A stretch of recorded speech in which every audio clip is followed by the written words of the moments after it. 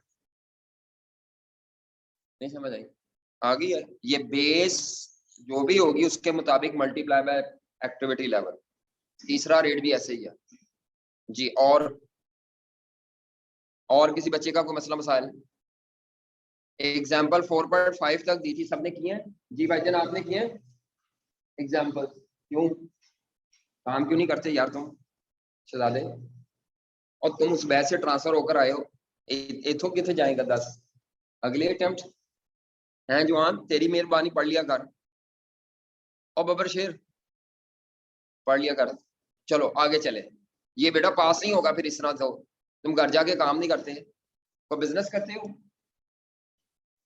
तो जॉब करते हो, तो फिर ये सीए के साथ तो जॉब नहीं करनी चाहिए, फाइनल में जाके करना है। अभी से जॉब शुरू कर दिया भाई, तो फिर ये सीए पास नहीं होना, ये तो लटक जाएगा।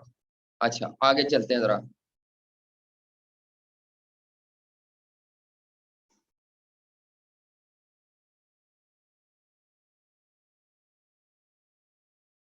ये नोट्स में पास पेपर का एक सवाल है, 8वां सवाल, सिंगल रेट पे ये करना है हमने। 8वां सवाल है सिंगल रेट सिस्टम पे, ये करना है। 8वां सवाल,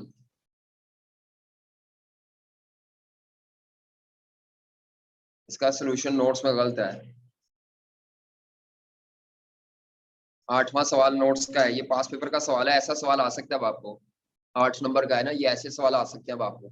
बहुत लंबे लंबे सवाल नहीं आएंगे अब, लेकिन ऐसा सवाल आ सकता है। ये वैसे सवाल है बड़ा पुराना, 2008 का है पास पेपर का।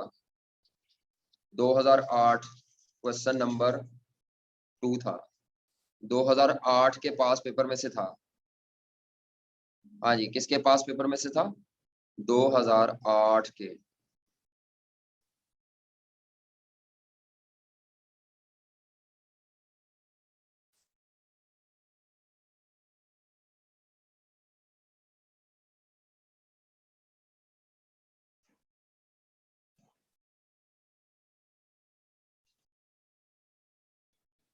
ये है, इसका पार्ट बी है भी।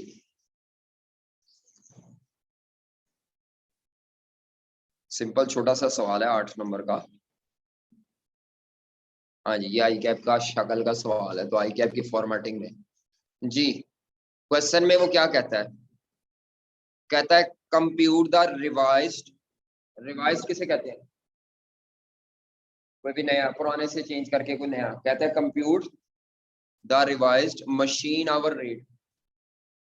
Compute the revised machine hour rate क्या होता है कि आपको वो एब्जॉर्प्शन रेट निकालना है जो बेस किस पे करे, मशीन आवर पे। मशीन आवर रेट का मतलब होता है आपका ये फॉर्मूला होगा, budgeted total FOH cost divided by budgeted total machine our. Budgeted total FOH cost divided by budgeted total, तो ये आपका एफओएच का रेट आ जाएगा बेस्ड ऑन मशीन आवर। इसी को मशीन आवर रेट भी कहते हैं, ठीक है, इसी को मशीन आवर रेट भी कहते हैं। किस डिपार्टमेंट का निकालना है? कटिंग डिपार्टमेंट का। और किस साल का निकालना है? 2008 में कटिंग डिपार्टमेंट की जो भी मशीन्स हैं उनका मशीन आवर रेट निकालना है, यानी एफओएच का रेट निकालना है बेस्ड ऑन मशीन आवर। बाकी अगर मशीन ना भी हुई तो रेट निकालना है। कहता है on 1 December 2007 Jiya textile limited purchased a new cutting machine for rupees 13 lakh. 1 दिसंबर 2007 को, वैसे आपने सवाल करना है 2008 के लिए, कुछ ना बताया हो तो 2008 शुरू होगा 1 जनवरी से लेकर 31 दिसंबर 2008 तक, ठीक है, जनवरी 2008 से दिसंबर 2008। तो वो आपसे क्या कहता है? ऑन 1 दिसंबर जिया टेक्सटाइल ने एक नई कटिंग मशीन खरीदी है, और कितने की खरीदी है? 13 लाख की। बताएं जी, ये जो 13 लाख की मशीन खरीदेंगे, ये डायरेक्ट मटेरियल कॉस्ट है, ये डायरेक्ट लेबर कॉस्ट है, ये एफओएच है। ये जो 13 लाख की मशीन खरीदेंगे जी, ये जो नई मशीन है ये कोई कॉस्ट नहीं है, बल्कि ये तो एसेट है, ये हमारा एक्सपेंस नहीं है, ये एसेट की कॉस्ट है। 13 लाख की मशीन खरीदी है टू ऑगमेंट, ऑगमेंट कहते हैं to support, to augment the capacity of 5 existing machine. असल में इनके पास पहले 5 मशीन है, ये चाह रहे हैं कि कैपेसिटी बढ़ाएं, तो ये एक नई मशीन ले आए। टोटल कितनी होगी यार? 6। ये चाह रहे हैं कि हमारे पास कटिंग डिपार्टमेंट में 5 मशीनें जो कटिंग करती हैं, तो ये एक छठी मशीन भी ले आए हैं, इन्होंने परचेज कर लिया 1 दिसंबर को। The new machine has an estimated life of 10 years। ये क्यों दिया हुआ है? ताकि आप नई मशीन की डेप्रिसिएशन निकाल सकें। उसकी कॉस्ट 13 लाख है और उसकी लाइफ कितनी है, तो डिवाइड करेंगे, अगर रेजिजुअल वैल्यू ना हुई तो कॉस्ट ओवर लाइफ, तो ये आ जाएगी। कहता है with its scrap value is estimated at rupees, तो डेप्रिसिएशन का फॉर्मूला होता है cost minus estimated residual value divided by useful life. तो ये डेप्रिसिएशन पूरे 1 साल की, तो अगर आपने साल से कम ज्यादा इस्तेमाल किया है तो डेप्रिसिएशन को टाइम अपोर्शन करते हैं। It is the policy of the company to charge depreciation on straight line basis. तो पहले पैराग्राफ में सिर्फ एक ही बात काम की है, 2 बातें काम की नजर आ रही है। नंबर 1, पहले कितनी मशीनें थी, कितनी और खरीद रहे हैं, तो वो जो नई मशीन लाएंगे उस नई मशीन की डेप्रिसिएशन का भी डाटा दिया होगा बस, ठीक है, कॉस्ट वगैरह के डाटा से डेप्रिसिएशन आ जाएगी। The new machine will be available to cutting department with effect from 1 February 2008। यानी वो आपने खरीदी तो 1 दिसंबर को है, लेकिन उसको इंस्टॉल करने और चेक करने और सब कुछ उसको तैयार करने, रेडी टू यूज करने के लिए टाइम लगा। तो वो कहता है 1 फरवरी से वो अवेलेबल होगी। कब से? इसका मतलब है पूरे साल में 12 माह होते हैं, 1 जनवरी से 31 दिसंबर तक, तो जनवरी के महीने से तो अवेलेबल नहीं है। वो आपको किस महीने से अवेलेबल है? तो अब आप इस मशीन के अगर खर्चे काउंट करेंगे ना, तो 12 माह के खर्चे काउंट नहीं करेंगे, सारे खर्चे 11 माह के जो भी खर्चे हैं 11 माह के क्यों काउंट करेंगे? क्योंकि वो वर्किंग कंडीशन में 1 फरवरी से आएगी। अगर ये लाइन ना लिखी होती कि वो फरवरी से अवेलेबल होगी, तो मैं कहता 1 जनवरी से वो अवेलेबल थी, फिर मैं पूरे साल के खर्चे लेता उसके, क्योंकि फॉर द ईयर सवाल करना है। आगे क्या कहता है? It is budgeted that machine will work 20। हाँ जी, मशीन कितने घंटे चलेगी? पुरानी वाली, नई वाली? नई का जिक्र हो रहा है। मशीन, ये मशीन आवर्स दिए हुए हैं, मशीन कितने घंटे चलेगी, यानी आप उसको प्रोडक्ट बनाने के लिए, कटिंग के लिए 2600 घंटे चलाएंगे। द बजटेड आवर इंक्लूड, हाँ जी, ये जो 2600 घंटे, इसमें 80 घंटे किस चीज की इंक्लूडेड है और 120 घंटे किस चीज के हैं? वो कहता है 2600 घंटे में 120 घंटे तो मशीन की मुरम्मत के हैं। क्या है मशीन की? जब मशीन मुरम्मत हो रही होती है तब वो कोई प्रोडक्शन नहीं करती। तो ये जो टाइम होता है ये नॉन प्रोडक्टिव टाइम होता है। ये जो मेंटेनेंस का टाइम होता है ये मशीन का कौन सा टाइम होता है? इसका मतलब है अगर मैं आपसे कहूँ 2600 घंटे हैं तो इसमें से प्रोडक्टिव कितने होंगे, तो वो 120 माइनस करके ये माइनस कर दें, ये प्रोडक्टिव टाइम। हमेशा ओवरहेड्स में प्रोडक्टिव टाइम लेते हैं। कौन सा टाइम लेते हैं? जो प्रोडक्ट पे लगा है, जाया हुआ हुआ टाइम, ये जैसे ये वाला नॉन प्रोडक्टिव टाइम है, इसको ओवरहेड के लिए काउंट नहीं करते। जो हम ये फॉर्मूला नहीं पढ़ रहे थे नीचे, budgeted total efforts divided by budgeted total machine our, ये टोटल मशीन आवर में कौन से टोटल लेने हैं? नॉन प्रोडक्टिव वाले नहीं लेते, क्योंकि जब प्रोडक्ट नहीं बन रही, मशीन नहीं चल रही, ओवरहेड के खर्चे नहीं हो रहे। ओवरहेड के खर्चे होते ही प्रोडक्टिव टाइम की वजह से। तो ये मशीन की मुरम्मत का खर्चा कितना होगा जी? और मुरम्मत कितने घंटों की होगी? 120 घंटों की। और मशीन को प्रोडक्शन के लिए प्रिपेयर किया जाता है, सेटिंग अप कहते हैं, preparation of machine before next production. आप मशीन को तैयार करते हैं, प्रिपरेशन करते हैं, इसको कहते हैं सेटअप टाइम। ये भी नॉन प्रोडक्टिव होता है। ये भी टाइम क्या होता है? सेटअप। जब भी वो कहेगा इसका मतलब है मशीन को प्रोडक्शन से पहले प्रिपेयर किया जा रहा है, तो वो रेडी की जा रही है, उसमें टाइम लगता है। होता ये इदारे में प्रोडक्शन ना छोटे छोटे बैचेस में होती है, हर अगला बैच बनाने से पहले इदारा मशीन को साफ करता है, उसको प्रिपेयर किया जाता है, तो उस पर टाइम जाया होता है। वो टाइम प्रोडक्ट नहीं बन रही, मशीनें नहीं चल रही होती। तो टोटल कितने घंटे हो गए नॉन प्रोडक्टिव? नॉन प्रोडक्टिव 200 घंटे है ना, तो अब हमारे प्रोडक्टिव घंटे कितने होंगे? 120 एक निकल गए, 80 एक निकल गए, तो प्रोडक्टिव होंगे 2400। आगे चलें। The related expenses has been estimated as under. Electricity जो है वो मशीन पे यूज होगी, इलेक्ट्रिसिटी यूज होगी कितने यूनिट? 1 घंटा मशीन चले ना तो बिजली के 10 यूनिट गिरेंगे, मीटर 10 यूनिट घुमाएगा, नहीं समझ आई? 1 घंटा मशीन चले तो मीटर कितने यूनिट खाएगा? 10। और 1 यूनिट बिजली का कितने का है? बड़े अच्छे दौर का सवाल है। 8.5 का अब तो 22 रुपए 30 रुपए पे यूनिट पहुंचा हुआ है। तो आपका मशीन ने 2400 घंटे प्रोडक्टिवली चलना है। कितने घंटे? तो 1 घंटे में 10 यूनिट इस्तेमाल होंगे बिजली के। 10 यूनिट्स, 10 यूनिट्स ऑफ इलेक्ट्रिसिटी इस्तेमाल होंगे। तो जब आपका बिल आएगा तो टोटल 24,000 बिजली के यूनिट गिरे होंगे इसमें, और 1 यूनिट की कॉस्ट ये है। ठीक है, मशीन की मेंटेनेंस में 25,000 का खर्चा होगा पर मंथ। तो इंटू कितने मंथ करेंगे? 11। मशीन के पुर्जे रिप्लेस किए जाएंगे एंड ऑफ एवरी मंथ। हर, ये सारे अब खर्चे दिए हुए इस मशीन के, तो हर महीने में उसकी मुरम्मत होगी और मुरम्मत का खर्चा 10,000 रुपए एक दफा। इसके कोई पुर्जे बदले जाएंगे। तो अगर हर महीने मुरम्मत होनी है और खर्चा 10,000 रुपए का है हर महीने का, तो साल का कितना बनेगा? 11 से मल्टीप्लाई कर दो। एक मशीन ऑपरेटर होगा जो मशीन ऑन ऑफ करेगा, ये चलाएगा, उसकी तनख्वाह होगी जो 9,000 रुपया पर मंथ इंटू 11। वो कहता है इंस्टॉलेशन ऑफ मशीन। जब आप ये नई मशीन इंस्टॉल करेंगे तो आपके जो अदर डिपार्टमेंटल ओवरहेड है वो 5,000 रुपए से बढ़, अदर डिपार्टमेंटल, वो नाम नहीं बस अदर कह दिया, तो वो अदर 5,000 रुपए बढ़ेंगे तो मल्टीप्लाइड बाय 12। तो ये सारे खर्चे आ जाएंगे इस मशीन में। ये किस मशीन के खर्चे? पुरानी के, नई के। तो इसका मतलब है ये ऊपर नई मशीन के घंटे हैं, ये ये क्या नाम है, नई मशीन के खर्चे हैं। कहता है cutting department uses a single rate. इस डिपार्टमेंट में मशीन वाइज रेट नहीं होता। क्या होता है? इसका मतलब ये होगा कि इसमें बजटेड टोटल एफओएच ऑफ पुरानी मशीन भी होंगे plus budgeted FOH of new machine भी कर देंगे। बजटेड टोटल प्रोडक्टिव आवर पुरानी मशीनों के भी इकट्ठे कर देने हैं और प्लस क्या कर देने हैं, हर एक मशीन का लहदा नहीं करना, इकट्ठा होता है सब कुछ। तो आपकी जो एक नई मशीन आ रही है उसका डेटा भी इसमें मर्ज कर देना है। बात समझ आ रही है? पहले ये 5 मशीनें थी ना इनके पास। कहता है कंपनी सिंगल रेट इस्तेमाल करती है for recovery of running cost of the machine, यानी मशीन के खर्चों को रिकवर करने के लिए। It has been budgeted that other 5 machine will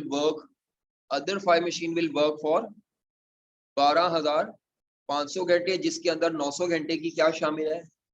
तो 12,500 फिर प्रोडक्टिव नहीं है अदर मशीन के, 11,600 घंटे होंगे असल में प्रोडक्टिव। प्रेजेंटली कटिंग डिपार्टमेंट का जो रेट है वो 90 रुपए पर प्रोडक्टिव आवर। ये देखें लिखा हुआ पर, यहाँ से भी पता चल रहा है ये आपको पुराना सिंगल अप्लाइड रेट दिया हुआ है, ये एब्जॉर्प्शन रेट पुराना। ये कितनी मशीनों का है? इसके पीछे क्या फॉर्मूला लगा होगा? Budgeted total FOH of 5 existing machine divided by budgeted machine our, ये जो एग्जिस्टिंग मशीन पे थे। ठीक है, कहता है अच्छा बस यही था, ये सारा डाटा एग्जिस्टिंग मशीन का था, ये एग्जिस्टिंग था। अब आपने रिवाइज रेट निकालना है, तो मैं पहले यहाँ पे लिखता हूँ, आपने भी मेरे साथ लिखना। पहले देखें मैं यहाँ पे क्या लिखता हूँ, एग्जिस्टिंग, और दूसरे केस में क्या है,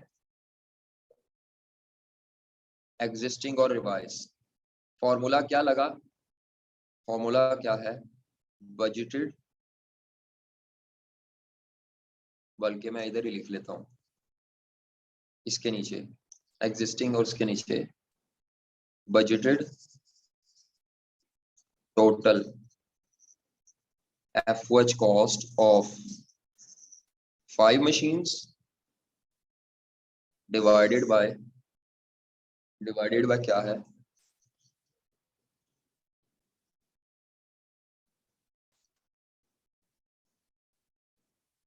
budgeted total productive machine hour of 5 machines। ठीक है जी। इसमें अब आपके पास डाटा कौन कौन सा मौजूद है? ये मौजूद थे,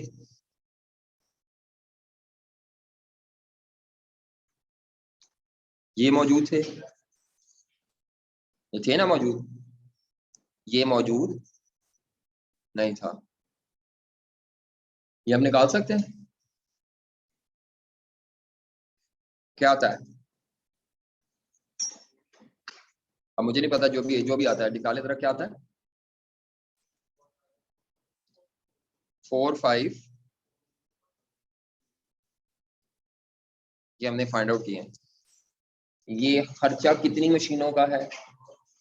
नई वाली पुरानी वाली, ये घंटे पुरानी मशीनों के हैं। जब एक नई मशीन आएगी, तो ये खर्चा भी रहेगा, प्लस इसमें एक नई मशीन का खर्चा क्या हो जाएगा, होगा। ये घंटे पुरानी मशीन के थे, नई मशीन के कितने घंटे प्रोडक्टिव थे, 2400 थे ना।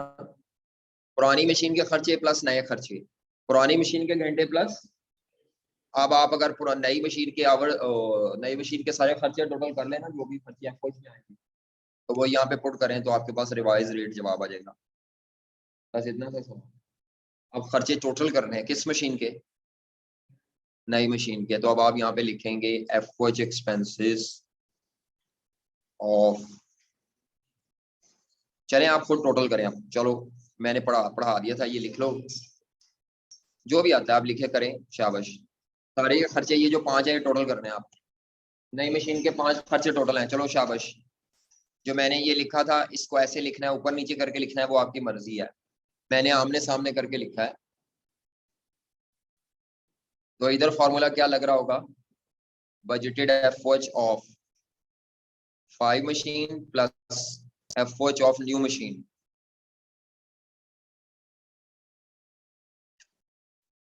Divided by total machine hour of, budgeted total machine hour of 5 machines plus machine hour of new machine. ये फॉर्मूला मैंने लगाया है, तो आपने अब इसके मुताबिक बस न्यू मशीन के खर्चे निकाल लेने हैं, तो आपका सवाल फिर सॉल्व हो जाएगा। नई मशीन के टोटल 5 खर्चे हैं, बिजली का, मुरम्मत का, रिप्लेसमेंट का, मशीन ऑपरेटर का और अदर डिपार्टमेंटल ओवरहेड्स। ये खर्चे 5 बताए हुए थे। छठा खर्चा ऊपर डेप्रिसिएशन का है,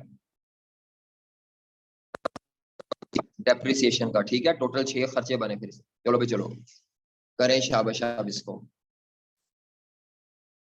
आपके पास नोट्स में भी ये सवाल मौजूद है, ये सिंगल रेट का सवाल था, अच्छा सवाल है, छोटा सा।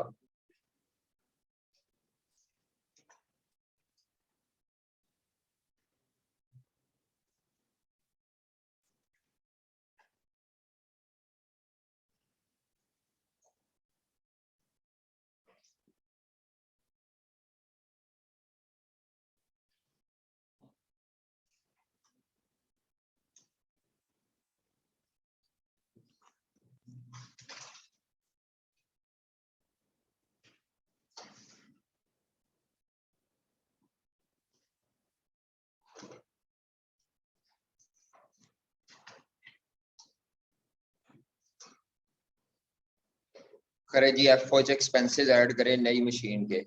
तो सबसे पहला एक्सपेंस हम ऐड कर रहे हैं, हाँ जी, कौन सा है, depreciation expense.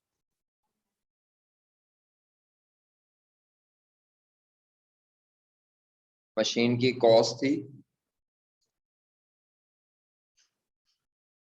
Scrap divided by life, तो ये एनुअल डेप्रिसिएशन आ जाएगी। 12 माह में से 11 माह की डेप्रिसिएशन निकाल लिया जी, 1,10,000 रुपीज।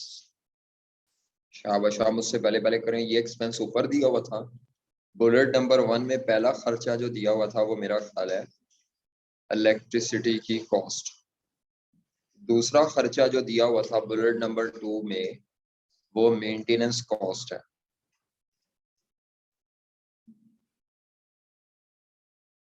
तीसरा खर्चा जो बुलेट नंबर 3 में दिया हुआ था पार्ट्स की रिप्लेसमेंट, जेडे पुर्जे खराब हो जाते हैं, मशीन के जो पुर्जे खराब होते हैं पार्ट्स की रिप्लेसमेंट। चौथा खर्चा दिया हुआ था जो मशीन को ऑन ऑफ करने वाला, चलाने वाला बंदा है, मशीन का ऑपरेटर, ये उसकी तनख्वाह है। और अदर डिपार्टमेंटल ओवरहेड्स ये गिवन थे, ठीक है। तो उसने आपको सारा डाटा दिया हुआ है, तो मैं आखिरी वाले से शुरू कर रहा हूँ, आखिरी वाले से लिखना शुरू कर रहा हूँ। जैसे यहाँ पे तो 5,000 रुपया पर मंथ, इंटू 11, तो उसके बाद मशीन ऑपरेटर के 9,000 रुपए के खर्चे हैं इंटू, वैसे ये जो खर्चे पर मंथ है ना, इन सारों को जमा करके एक ही दफा इंटू 11 भी कर सकते हैं, कोई नंबर नहीं कटेंगे हैं। टाइम नहीं है ना, 8 तो नंबर है इसके, तो जो जो ये खर्चे पर मंथ नहीं दिए हुए थे इन सबको क्या करें, ऐड, और एक ही दफा इंटू 12 क्यों नहीं किया, क्योंकि मशीन यकम फरवरी से अवेलेबल होगी, ठीक है। तो ये 55 आ जाता है, ये 99 आ जाता है। पार्ट्स रिप्लेसमेंट का खर्चा था 10,000 रुपया पर मंथ, तो ये 1,10,000। मेंटेनेंस का पर मंथ खर्चा कितना था, 25 इंटू 11, 275। बिजली का खर्चा, नहीं नहीं नहीं 10, ओहो एक मिनट, थोड़ी थोड़ी एक मिनट ठहर जा, तू मिक्स कर जानी है मैनू, ठहर जाओ। हमें एक घंटे में 10 यूनिट बिजली के लगेंगे और 2400 प्रोडक्टिव घंटे है जो मशीन चलेगी, तो टोटल 24,000 घंटे बिजली के, सॉरी 24,000 यूनिट बिजली के इस्तेमाल होंगे, और एक यूनिट 8.5 रुपए का। हाँ नोट्स में यहाँ 2600 लिखे हुए हैं, पता नहीं वो मैंने किस लिहाज से लिखा है, मेरे दिमाग में क्या था उस वक्त। जी 204, हाँ जी। अगर किसी ने यहाँ पे 2600 लिखा है ना, तो वो पता क्या ज्यूम कर रहा है कि जब मशीन नहीं भी चल रही तब भी आपको फुल लेवल पे लाइट चाहिए, मुरम्मत का काम करना है, अंधेरे में तो नहीं ना करना। तो अगर आप 2600 भी लिख देते हैं तो कितना मसला नहीं है, क्योंकि बिजली तो बंद करके तो मुरम्मत नहीं ना होगी, मेंटेनेंस का काम वो जो 200 घंटे का है। अगर मशीन की मुरम्मत करनी है तो बिजली आपकी, हाँ लेकिन वो मशीन के चलने से जो बिजली लगनी होती है बहुत ही लगनी है, इसीलिए फिर ये डिबेटेबल है। तो मैंने यहाँ पे वैसे 2400 ही लिखूंगा, 2400 ज्यादा लॉजिकल है। हाँ जी 2600, 200 घंटे वो जो नॉन प्रोडक्टिव टाइम है जी।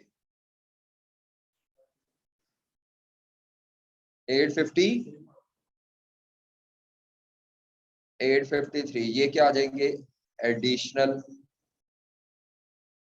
FOH expenses of new machine के खर्चे हैं ये। नई मशीन के 8,53,000 के खर्चे हैं, तो इसका नया रेट निकल आएगा 380 पॉइंट कुछ होगा, 07, और जो कि पहले 390 था अब 384 हो गया। चलो ये वर्किंग आपने किया W1, साथ यहाँ पे रेफरेंस दे दें W1। ये मैंने कितना गंदा किया, लेकिन ये उस गंदे में भी एग्जामिनर को समझ आ जाएगा कि गीता की है बंदे ने, हालांकि ये मैंने बड़ा गंदा मंदा सा लिखा हुआ है, ठीक है। पेपर में मैं ऐसे नहीं करता, पेपर में मैं बहुत साफ करता हूँ, जब भी कभी मैंने पेपर दिए हैं। अलहदा बात है कि पेपर शायद पूरा ना हो कभी, लेकिन पप्पू सा पेपर करके आओ कि एग्जामिनर जेड़ा वेखे वो कर ले हैं, लेकिन इतना भी पप्पू नहीं करना इस सवाल ही चढ़ाओ 2 4 आप पूरा करें हैं। सफाई के नंबर नहीं है यहाँ पे, तो इसका मतलब है सवाल खाली छोड़ने के कोई नंबर नहीं, सवाल करना है, अटेम्प्ट करने के नंबर है। ये सिंगल रेट का ये ठीक है, बस एक सवाल है, अब डिपार्टमेंटल का ज्यादा काम है, काम ही किसका है, सिंगल रेट का। ऐसा सही है, इससे ज्यादा अच्छा सवाल कोई नहीं है सिंगल का, बाकी तो ऐसे मुन्ने मुन्ने से सवाल है जितने मैंने एग्जांपल ही दी कल आपको। तो सिंगल रेट कुछ भी नहीं है, सिंगल रेट आल्दो फेमस ज्यादा है, आगे सारे चैप्टर्स में सिंगल रेट ही चलना है, सारे चैप्टर्स में चलना क्यों, लेकिन वहां निकाल के दिया होगा, आपने सिर्फ दिए हुए रेट को यूज करना है। यूज कैसे करते हैं, ये यूज किया मैंने रेट को, ये मैंने रेट को क्या किया हुआ है, एब्जॉर्ब करना पड़ेगा आपको, बाकी सारे चैप्टर में एब्जॉर्ब करना है बस आपने, इस चैप्टर में आपने रेट भी निकालना है, रेट को एब्जॉर्ब भी करना है। चलो चले जी आगे। हाँ जी आज हमने पढ़ना है डिपार्टमेंटल रेट सिस्टम, तो सब बच्चे लिखना छोड़ दें, डिपार्टमेंटल रेट सिस्टम। ये पेज आपको मिल जाएगा, तो फिर आप उस पे से देख के लिख लीजिएगा, लिख लेना है आपने, क्योंकि ये फाइल फिर गुम जानी है जो आपको शेयर होगी आज आपके मोबाइल पे, डिलीट शीट हो जाती है बच्चों से। Departmental rate system, single rate system में क्या होता है और डिपार्टमेंटल रेट सिस्टम में फर्क क्या होता है बेटा? Departmental rate system single rate system के मुकाबले में ज्यादा कॉम्प्रिहेंसिव है। सिंगल रेट सिस्टम ये कहता है कि आपकी ये फैक्ट्री है, इस फैक्ट्री में फॉर एग्जांपल 3 डिपार्टमेंट्स हैं। कितने डिपार्टमेंट्स हैं? सिंगल रेट सिस्टम कहता है इन तीनों डिपार्टमेंट में काम या तो लेबर के जरिए हो रहा है, या तीनों डिपार्टमेंट में काम किसके जरिए हो रहा है? मशीन के लिए। वो कहता है ये डिपार्टमेंट वाइज रेट निकालने टाइम वेस्टेज है। सिंगल रेट सिस्टम कहता है दफा मारो इन डिपार्टमेंट को, पूरी फैक्ट्री के लिए रेट या लेबर आवर की बेस पे निकाल लो या किस पे निकालो। सिंगल रेट सिस्टम वहां फ्लॉप हो जाएगा जहां किसी एक फैक्ट्री में कुछ डिपार्टमेंट ऐसे हैं जहां पे काम लेबर के जरिए होता है और कुछ डिपार्टमेंट ऐसे हैं जहां काम मशीन के जरिए होता है। अब यहाँ फटा पड़ जाएगा, कुछ डिपार्टमेंट में काम किससे हो रहा है और कुछ डिपार्टमेंट में। अब आप सारी फैक्ट्री के लिए अगर लेबर आवर बेस रखेंगे तो भी गलत, अगर आप सारी फैक्ट्री के लिए मशीन आवर रखें तो 2 पे तो सेटिस्फाई होती है वो बात। तीसरे डिपार्टमेंट की बेस तो मशीन आवर रखना लॉजिकली नहीं है, क्योंकि वहां काम मशीनों पे होता ही नहीं, वहां काम ही ज्यादा किसके जरिए होता है। क्या बात समझ आ रही है? इसीलिए हम क्या करेंगे अब हम पूरी फैक्ट्री का एफओएच रेट नहीं निकालेंगे, हम हर डिपार्टमेंट का अलग-अलग रेट निकालेंगे। हर डिपार्टमेंट का क्या निकालेंगे? फॉर्मूला वही होगा जो पहले था, लेकिन पहले हम रखते थे बजटेड टोटल एफओएच पूरी फैक्ट्री के और डिवाइडेड बाय नीचे बजटेड टोटल लेबर आवर या मशीन पूरी फैक्ट्री के। अब हम क्या करेंगे, डिपार्टमेंट 1 के लिए जब हम करेंगे तो budgeted FOH cost of department 1 divided by budgeted total direct labour our.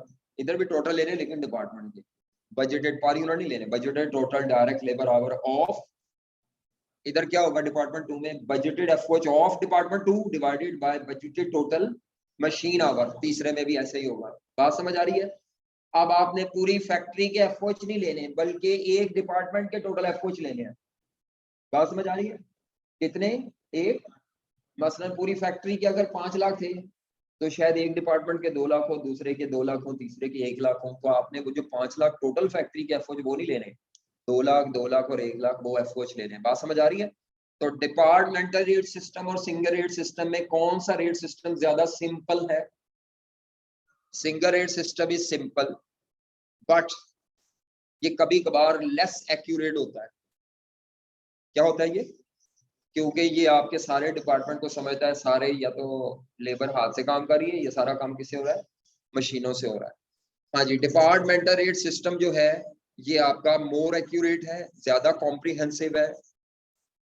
ठीक है, मोर एक्यूरेट है और ज्यादा कॉम्प्रिहेंसिव है, लेकिन थोड़ा सा इसको करने में आपका इदारे का जो अकाउंटेंट है उसका टाइम बड़ा ज्यादा लग जाएगा, तो ये टाइम कंज्यूमिंग है। इसीलिए दुनिया के जो हमारे कॉस्ट और मैनेजमेंट अकाउंटेंट है ये होते हैं सुस्त लोग, नखट्टू, काम नहीं करना है। तो इसीलिए हम लोग कौन सा रेट पसंद करेंगे? एज अ कॉस्ट अकाउंटेंट मुझे भी सिंगल रेट ही अच्छा लगता है। कौन इतनी मेहनत करे, कौन इस करे इसमें, क्योंकि सिंगल रेट सिस्टम में सिर्फ 3 स्टेप्स थे। कितने थे? एक स्टार्ट ऑफ द पीरियड पे रेट निकालना, एब्जॉर्ब करना, और वो एब्जॉर्ब में एरर होती है थोड़ी सी, एंड पे क्या निकालना। 3 स्टेप्स होते हैं, 3 पॉइंट्स है ना टाइम के। समझ आ रही है? ये वाला जो पॉइंट है ये बड़ा लंबा चौड़ा है, क्योंकि पूरा साल ही एब्जॉर्ब होते रहेंगे, बार बार बार बार, एक दफा नहीं होते, साथ साथ जो प्रोडक्ट बनती जाती है एब्जॉर्ब होते जाते हैं। अगर आपने साल में 25 दफा प्रोडक्शन किया है तो जो जो प्रोडक्ट बनाई है उसको बनाने के बाद उसके एफर्ट एब्जॉर्ब होंगे। समझ आ रही है? अच्छा, इधर काम जो है डिपार्टमेंटल रेट सिस्टम में, यहाँ काम के 5 स्टेप्स हैं। कितने स्टेप्स हैं? 5। 2 step start of the period पे होते हैं, एक स्टेप ड्यूरिंग द पीरियड होता है, और 2 स्टेप कब होते हैं? ये जो ड्यूरिंग द पीरियड स्टेप होगा ये क्या होगा आपके ख्याल से? ये एब्जॉर्ब ही होगा। ये जो स्टार्ट ऑफ द पीरियड पे 2 स्टेप्स हैं, इनमें मेरा ख्याल है रेट तक पहुंचना है आपको। क्या पहुंचना है? तो ये डिपार्टमेंटल रेट तक, और ये जो एंड पे वेरिएंस वाला स्टेप जो नहीं होता वही है, लेकिन उसको 2 स्टेप में तोड़ा है। तो start of the period 2 step, during the period 1 step, या टोटल कितने स्टेप्स हैं इसमें?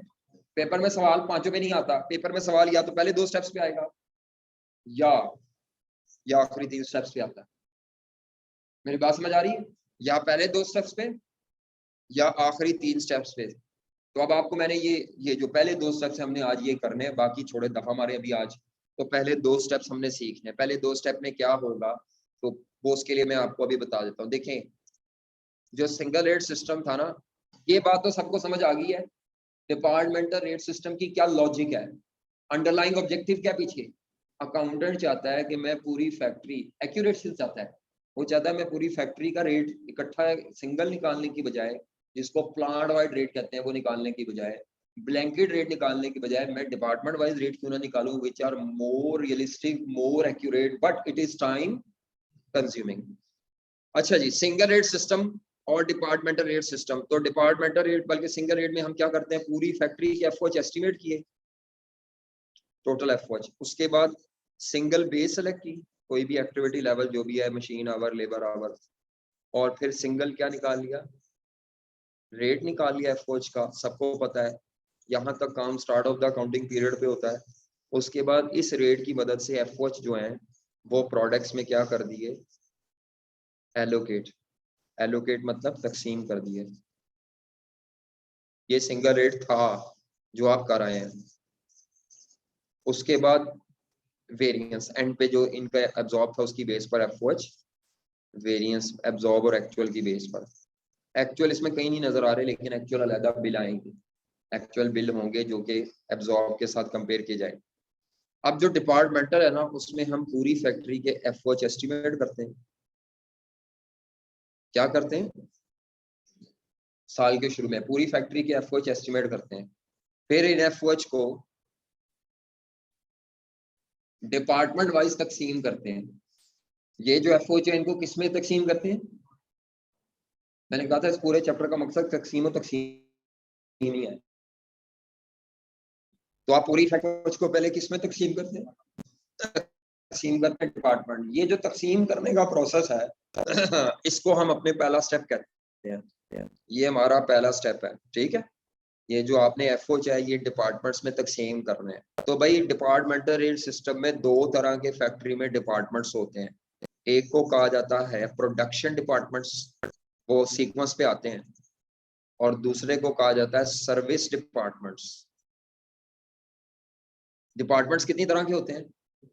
प्रोडक्शन डिपार्टमेंट्स और ये प्रोडक्ट बनाते हैं,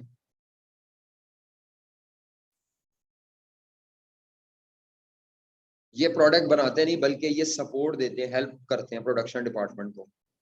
ये सर्विसेज देते हैं, सपोर्ट देते हैं। मसलन कैंटीन, फैक्ट्री में जो कैंटीन होगी वो प्रोडक्ट नहीं बनाती लेकिन चाय पानी देती है। Canteen is a service department. Plant maintenance department, जब प्लांट खराब होगा इन्होंने धड़ाधड़ पहुंचना है, सही कर देना है, फिर वापस आके दफ्तर बैठ जाना अपने, ठीक है। यहाँ पे वो मैकेनिक होते हैं या वो इंजीनियर होते हैं जो प्लांट की खराबी की दुरुस्तगी करते हैं, मुरम्मत, ठीक है। कौन सा डिपार्टमेंट कह दिया मैंने? Plant maintenance. Inspection department, quality control department, जो चीजों की चेकिंग करता है कि प्रोडक्ट सही बन रही है कि नहीं, बनाता नहीं लेकिन बनी हुई चीज को क्वालिटी स्टैंडर्ड के मुताबिक चेक करता है, ठीक है। इसी तरह आपका इंस्पेक्शन और उसके अलावा प्रोडक्शन मैनेजमेंट, प्रोडक्शन स्केड्यूलिंग, इस तरह के सारे वो डिपार्टमेंट जो प्रोडक्ट नहीं बनाते लेकिन वो सर्विसेज देते हैं। प्रोडक्शन डिपार्टमेंट में आ जाएगा कटिंग, अगर ये गारमेंट्स का, कटिंग, स्टिचिंग, फिनिशिंग, पैकिंग। अगर जाम शाम बना रहे हैं तो फ्रूट को कटिंग, उसकी वॉशिंग, उसकी आपकी कुकिंग, फिर उसकी बॉटलिंग, सारा वो सारा कुछ आ जाएगा, ठीक है। ये असेंबली डिपार्टमेंट, अगर आप पुर्जे लेके जोड़ रहे हैं तो असेंबली डिपार्टमेंट, फिनिशिंग डिपार्टमेंट, ये सारे कौन से मिसाल है? प्रोडक्शन। तो ये जो मैंने डायग्राम बनाई है इसमें मिसाल के तौर पर ये प्रोडक्शन डिपार्टमेंट 1 है, ये प्रोडक्शन डिपार्टमेंट 2 है, ये प्रोडक्शन डिपार्टमेंट 3 है, और बाय चांस हमारा सर्विस डिपार्टमेंट 1 है। तो आपने टोटल एफओएच तमाम डिपार्टमेंट्स में क्या करने हैं? डिस्ट्रीब्यूट करने हैं। हर एक की बेस दी होगी, हर खर्चे की बेस दी होगी, तमाम खर्चों को आपने तमाम डिपार्टमेंट्स में डिस्ट्रीब्यूट कर देना है। मसलन एक रेंट एक्सपेंस है, कौन सा एक्सपेंस है? तो फॉर एग्जांपल हमारी जो फैक्ट्री है उसका एरिया जो है वो 5000 स्क्वायर फीट है, मरले मुरलों में नहीं गिना जाता, कमर्शियल एरिया स्क्वायर फीट में गिना जाता है। तो 5000 स्क्वायर फीट टोटल एरिया है, और आप रेंट जो देते हैं वो फॉर एग्जांपल 25 लाख रुपया साल का देते हैं। तो भाई आपने ये देखना है कि डिपार्टमेंट 1 ने कितना एरिया घेरा है। 5000 स्क्वायर फीट में से उसने 1000 स्क्वायर फीट घेरा हुआ है, इसने 2000, इसके पास कितना एरिया है 1000 स्क्वायर फीट, इसके पास कितना है जी, इसके पास कितना एरिया है या 1500, तो कितना हो गया 2 3 4 और 45 हो गया, तो बाकी एरिया कितना रह गया 500। तो सबसे ज्यादा जब रेंट एक्सपेंस को डिवाइड करेंगे तो किसके हिस्से में रेंट ज्यादा आएगा, क्योंकि सबसे ज्यादा एरिया उसने ऑक्यूपाई किया हुआ है। तो 25 लाख का जो रेंट एक्सपेंस है ना, उसको इस एरिया की बेस पे तमाम डिपार्टमेंट्स में डिस्ट्रीब्यूट बिल्कुल वैसे ही करना है जैसे पार्टनर्स में प्रॉफिट डिस्ट्रीब्यूट करते हैं आप, जैसे घर वाले आप में ईदी डिस्ट्रीब्यूट करते हैं। ठीक है, वो कहते हैं नहीं करते हैं, क्या कहते हैं, नहीं समझ आ रही, तो इस तरह डिस्ट्रीब्यूट करना है आपने। तो ईदी की बातें मैं इसलिए कर रहा हूँ क्योंकि अभी ताजा ताजा ईदी गुजरी है, तो वाह खर्चा हुआ है मेरा। तो स्टेप नंबर 1 जो है, इसमें आपने तमाम खर्चे तमाम डिपार्टमेंट्स में 1 बाय 1 करके फैक्ट्री के क्या करने हैं डिस्ट्रीब्यूट। उसके बाद आपने ये करना है कि ये जो सर्विस डिपार्टमेंट होता है ना, इसके सारे खर्चों को जीरो करना है, इसके खर्चों को क्या कर देना है, और इसके सारे खर्चों को प्रोडक्शन में ट्रांसफर कर देना है। वजह, सर्विस डिपार्टमेंट क्योंकि कोई प्रोडक्ट नहीं बनाता, तो इसके एफओ जितने भी होंगे वो इनको फैसिलिटेट करने के लिए होंगे, इसीलिए वो जितना जिसको सर्विस दे रहा है ना उसको उतना खर्चा दे देगा कि भाई मेरा खर्चा बर्दाश्त करो, मेरे को कोई प्रोडक्ट नहीं है।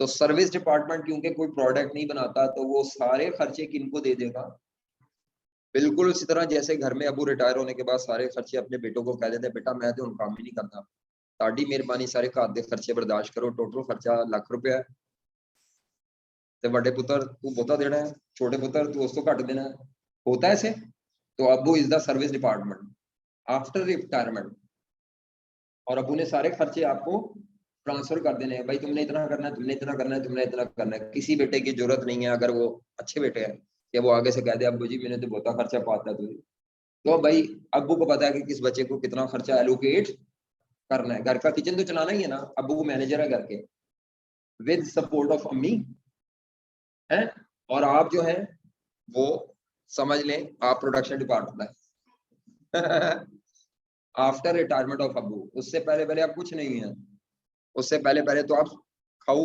डिपार्टमेंट है, खाऊ। अच्छा, नहीं समझ आ रही, ये बोंगी बोंगी मिसालें से आपको चीजें याद रह जाती हैं और कुछ नहीं है, बाकी ऐसी मिसालें हमने पेपर में तो लिखी नहीं होती। वैसे भी यहाँ पे ये कौन सा थ्योरी का पेपर है, नहीं समझ आ रही। सबसे पहला काम क्या करना है, तमाम एक्सपेंसेस को तमाम डिपार्टमेंट में तोड़ना है, उसके बाद सर्विस को क्या कर देना है जीरो। क्यों, क्योंकि सर्विस डिपार्टमेंट कोई प्रोडक्शन, वो अपने सारे खर्चे उनको फेंक देगा, उन्हें कहेगा भाई जिन्हें सर्विस ली है मेरे खर्चे भी बर्दाश्त करो, मैं सर्विस आपके लिए दे रहा हूँ, मैं कैंटीन का खर्चा जो कर रहा हूँ, जिस डिपार्टमेंट में जितने ज्यादा वर्कर हैं वो बहुत ही चाह पीते नहीं, तो चाह का खर्चा बर्दाश्त करो है, तो ऐसा ही होगा। तो ये जो सर्विस डिपार्टमेंट होंगे इनका खर्चा जीरो करने के बाद ये हर डिपार्टमेंट के एफओच आ जाएंगे, ये जो टोटल एफओच होंगे ये हर डिपार्टमेंट के आ जाएंगे, ये जो आएंगे इनको कहेंगे डिपार्टमेंट 1 के एफओच, ये डिपार्टमेंट 2 के एफओच और डिपार्टमेंट 3 के एफओच। ये जो मैंने काम किया इसके लिए जो आपको एक शीट बनानी पड़ती है उसका नाम होता है बजटेड एफओच। हाँ जी, क्या कहते हैं उसको, बजटेड एफओच की डिस्ट्रीब्यूशन शीट। उस शीट का मकसद ही एक है कि ये जो पूरी फैक्ट्री के एफओच है उसको डिपार्टमेंट वाइज ब्रेकअप करना, और ये शीट बनती है स्टार्ट ऑफ अकाउंटिंग पीरियड पे। बजटेड एफओच की डिस्ट्रीब्यूशन शीट कहते हैं, ये जो मैंने तकसीम की है ना, इस सारी तकसीम को क्या कहते हैं, इसके लिए जो नीट डॉक्यूमेंट बनती है उसको बोलते हैं बजटेड एफओच की। इस शीट को बनाने के लिए आपको इसके अंदर 2 काम करने पड़ते हैं, अगर आपको पता नहीं चला मैंने इसके अंदर 2 काम किया है। पहला काम यह है कि सारे खर्चे तमाम डिपार्टमेंट्स में डिस्ट्रीब्यूट किए हैं, distribute expenses to all departments, ठीक है, distribute common expenses to all departments. उसके बाद सर्विस डिपार्टमेंट को क्या किया, एलोकेशन ऑफ जब सर्विस डिपार्टमेंट 0 हो जाता है तो इस शीट का आंसर आ जाता है। शीट का आंसर क्या होगा? डिपार्टमेंट 1 के एफओएच, डिपार्टमेंट 2 के एफओएच और डिपार्टमेंट, यानी पूरी फैक्ट्री के अगर 5 लाख एफओएच थे तो वो डिपार्टमेंट वाइज नहीं थे। हमने उन 5 लाख को तोड़ तोड़ के 2 लाख एक के निकाल दिए, 2 लाख एक के निकाल दिए, 1 लाख एक के निकाल दिए। तो ये हमने शीट बना के किया है। इसके बाद फिर आप हर डिपार्टमेंट की बेस सेलेक्ट करेंगे। हर डिपार्टमेंट की क्या सेलेक्ट करेंगे? बेस। और बेस सेलेक्ट करने के बाद आप स्टेप नंबर 2 करेंगे, डिपार्टमेंटल एफओएच एब्जॉर्प्शन रेट।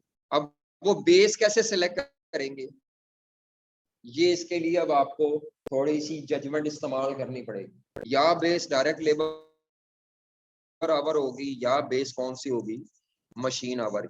ये अब आपको अपनी जजमेंट इस्तेमाल करनी है। अगर तो वो खुद बता दे फिर तो मसला ही कोई नहीं, जजमेंट नहीं जरूरत। लेकिन अगर वो ना बताए तो जजमेंट आपको इस्तेमाल करनी है डायरेक्ट लेबर आवर में से या मशीन आवर में से। अब हमें कैसे पता चलेगा कौन सी बेस यूज करनी है? तो हम देखते ये हैं किस डिपार्टमेंट में ज्यादा काम लेबर ने किया है, किस डिपार्टमेंट में ज्यादा काम लेबर ने किया होगा तो बेस ले लेंगे लेबर आवर। ज्यादा काम मशीन के जरिए किया होगा तो बेस क्या ले लेंगे? ज्यादा कम का तयन होगा मशीन आवर के घंटों से और लेबर आवर के घंटों से। मैं मिसाल दे रहा हूं यहाँ पे, प्रोडक्शन डिपार्टमेंट 1, 2, 3, प्रोडक्शन डिपार्टमेंट 1, 2 और 3, इनके लेबर आवर दिए हुए आपको और इनके क्या दिए हुए? Machine our. मिसाल के तौर पर यहाँ पर 30,000 लेबर आवर है और 10,000 मशीन आवर है। 25,000 लेबर आवर है और 80,000 मशीन आवर है। 30,000 लेबर आवर है और 35,000 मशीन आवर है।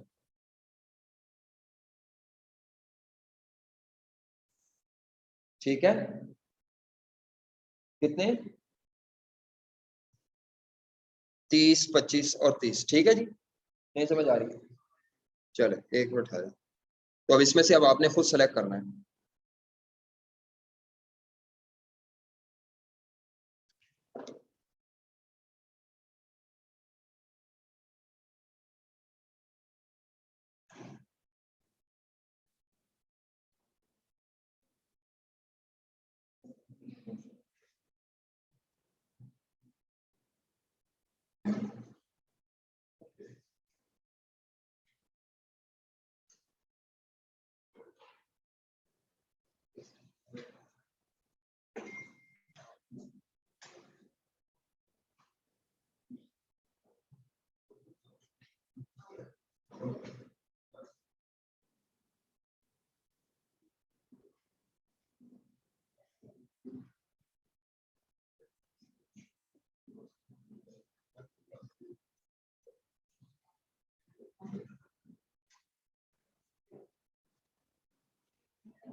ये क्या है?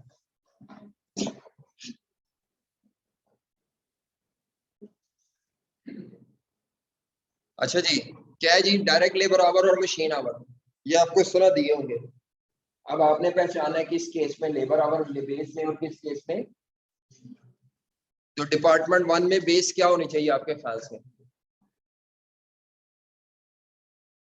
लेबर आवर 30,000 घंटे, मशीन आवर कितने घंटे?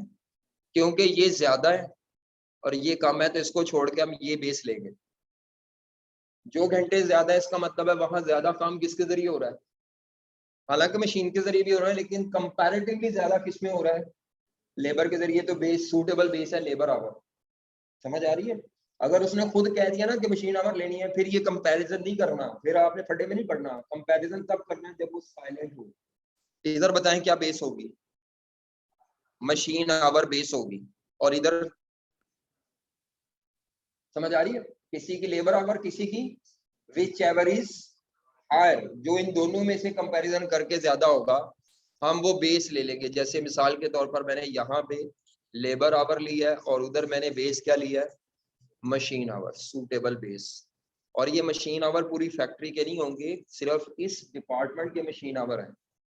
ये मशीन आवर डिपार्टमेंट 2 के, ये मशीन आवर डिपार्टमेंट, पूरी कंपनी के मशीन आवर नहीं लेने। इसके बाद अब आप क्या निकाल देंगे? हर डिपार्टमेंट का अपना अपना एब्जॉर्प्शन रेट। डिपार्टमेंट 1 का अपना रेट निकालना है, डिपार्टमेंट 2 का अपना रेट निकलेगा, डिपार्टमेंट 3 का क्या फॉर्मूला होगा? जी क्या फॉर्मूला होगा? बजटेड एफओएच कॉस्ट, ये वाली budgeted FOH cost of department 1 divided by budgeted direct labor hours of department, budgeted FOH cost of department 2 divided by budgeted machine hours of department 2, budgeted FOH cost of department 3 divided by budgeted machine hour of department 3। इसका rate नहीं होता, बस ये यहाँ खत्म खाता। जो rate होते हैं वो सिर्फ किस डिपार्टमेंट्स के होते हैं? ये जो मैंने डायग्राम आपको बनाई है ये दिमाग में रखनी है, पेपर में आप गलती सर्विस का भी रेट निकाल लेते हैं तो वो समझ जाता है कि ये बच्चा दोबारा पढ़ने वाला है, इसको दोबारा बुलाओ। तो ये बच्चे को कुछ नहीं पता, इसके टीचर ने इसको कुछ नहीं बताया या बताया तो ये भूल गया।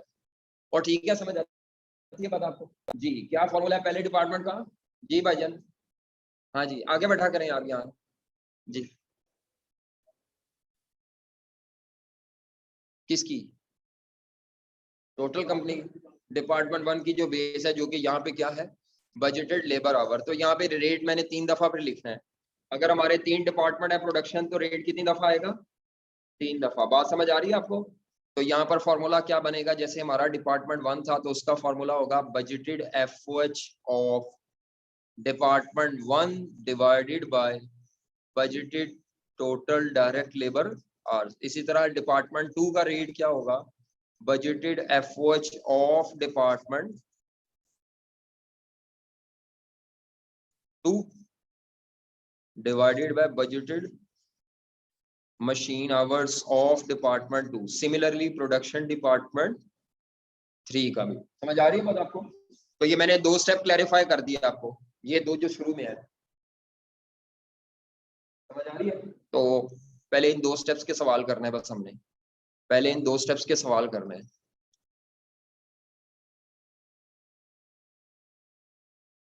पहले इन 2 नोट्स पर आए जी, नोट्स पर आए, नोट्स पर आए तो नोट्स पे 9वां सवाल है, 9वें सवाल पर आ जाए। नोट्स का 9वां सवाल है।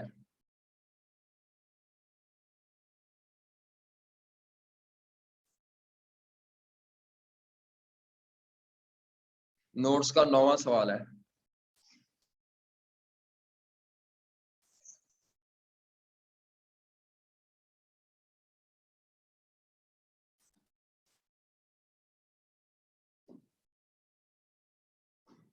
जी हाँ जी भाईजान बताएं जरा इधर से आप मुझे। एफओएच डायरेक्ट कॉस्ट होती है कि इनडायरेक्ट? बोलना नहीं बाकियों ने। इनडायरेक्ट। एफओएच सारी कौन सी कॉस्ट होती है? कोई डायरेक्ट कॉस्ट शीट में नहीं आनी, direct material direct labour sheet में नहीं आनी। एफओएच सारी कौन सी कॉस्ट होती है? सारी इनडायरेक्ट कॉस्ट आनी है। तो ये डाटा आपको दिया हुआ है, क्वेश्चन की रिक्वायरमेंट देखें तो सबसे पहले उसने क्या मांगा है? कहता है सिंगल ओवरहेड एब्जॉर्प्शन रेट निकालें अगले साल का, इसमें कोई शीट वगैरह कुछ नहीं भरना, सिंगल रेट निकलना है। दूसरे केस में कहता है compute departmental overhead absorption rate in accordance with the following. तो ये 3 बुलेट्स बाद में पढ़ते हैं, ठीक है, ये 3 बुलेट बाद में पढ़ते हैं। पहले सिंगल रेट निकालना है। सिंगल रेट में पूरी फैक्ट्री का डाटा इकट्ठा होता है, डिपार्टमेंटल में पूरी फैक्ट्री का डाटा इकट्ठा नहीं होगा। तो इसमें सिंगल रेट सिस्टम भी है और डिपार्टमेंटल। डाटा क्या दिया है, क्वेश्चन नंबर नोट्स का है ये 9। कहता है tannery engineering limited produces front and rear fenders for motorcycle manufacturer. जी ये कोई फेंडर कोई मरगाड़ ये वो मोटरसाइकिल का बनाते हैं। It has 3 production departments. कितने प्रोडक्शन डिपार्टमेंट्स हैं, ये 3 है, ये नजर आ रहे हैं आपको। और 2 सर्विस डिपार्टमेंट है, उनके क्या नाम है, इंस्पेक्शन और मेंटेनेंस। ठीक है, उसने ये शीट की शक्ल सी बना के दी, आपको नजर आ रही होगी, ये डिवाइड हो गया, ये शीट है। लेकिन ये शीट हमें सिंगल रेट में नहीं चाहिए। कहता है ओवरहेड्स आर एलोकेटेड, एलोकेटेड या absorb on the basis of, क्योंकि ये एक बेस बताई हुई है तो ये सिंगल रेट सिस्टम के लिए दी हुई है। ओवरहेड्स आर एलोकेटेड का मतलब ये कंपनी अभी प्रेजेंटली ओवरहेड किस बेस पे लेती है, सिंगल बेस, जो कि डायरेक्ट लेबर आवर है। Management is considering to change the basis of overhead allocation from single rate to, management कहते हैं ये जो डायरेक्ट लेबर वाला सिंगल रेट है ना, ये ठीक नहीं है, हमें क्या निकालना चाहिए, डिपार्टमेंटल। और उसने आपको एस्टिमेटेड एनुअल ओवरहेड, एस्टिमेटेड का मतलब बजटेड ही होता है, तो ये आपको पूरे साल के बजटेड ओवरहेड दिए हुए 5 डिपार्टमेंट्स के उसने कहा है। अब लेकिन ये जो डायरेक्ट मटेरियल कॉस्ट है ये ओवरहेड्स नहीं होती, ये ओवरहेड्स में काउंट नहीं होगी।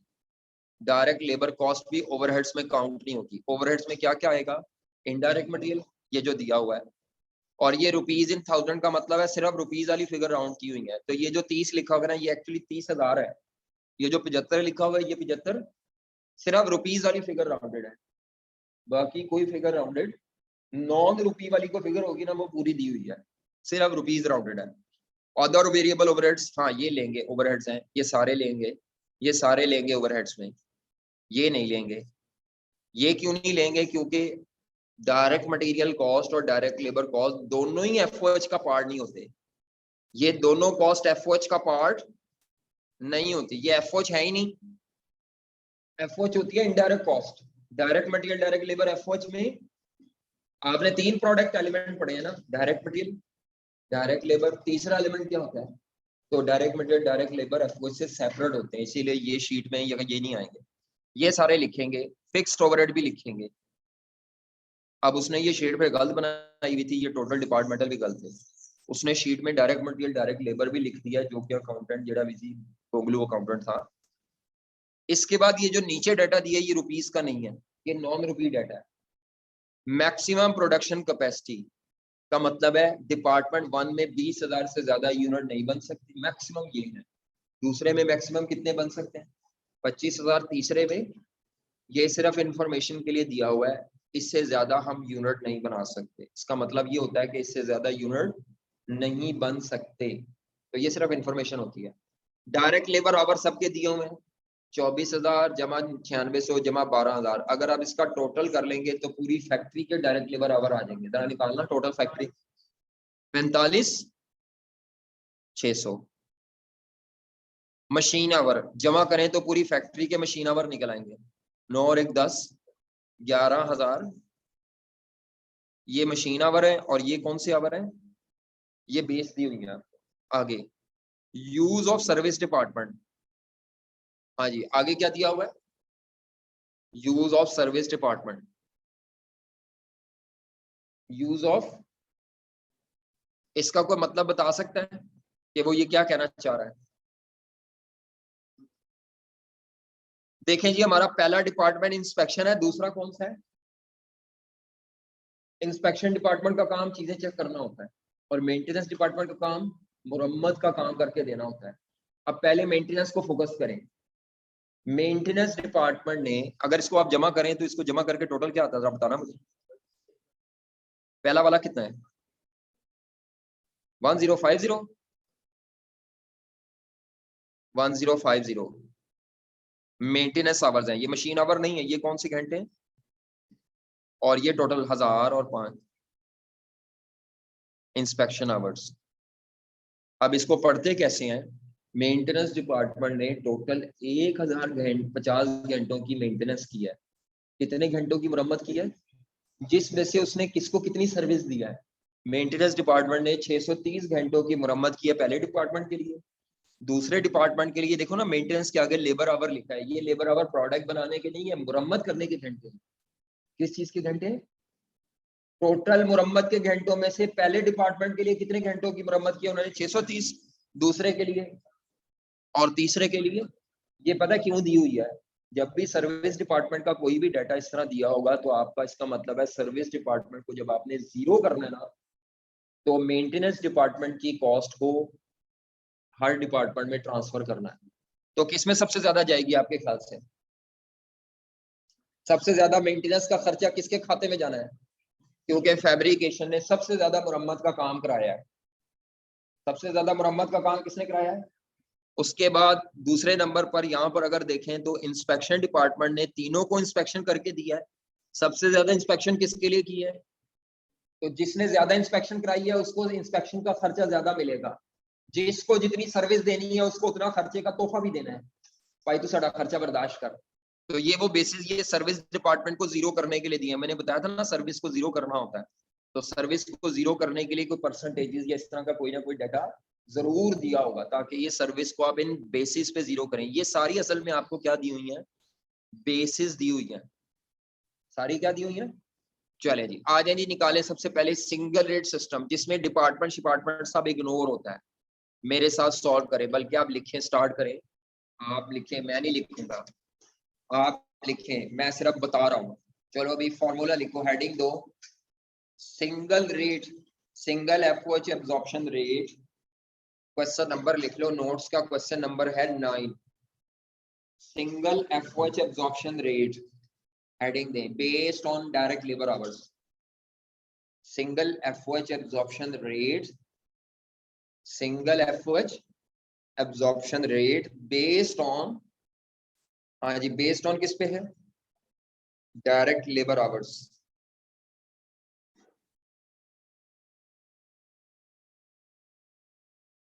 फॉर्मूला क्या होता है इसका? फॉर्मूला लिखें, बजटेड टोटल एफओएच, फिर डिपार्टमेंट वाइज ही सब जमा कर लेंगे। Budgeted total FOH cost, budgeted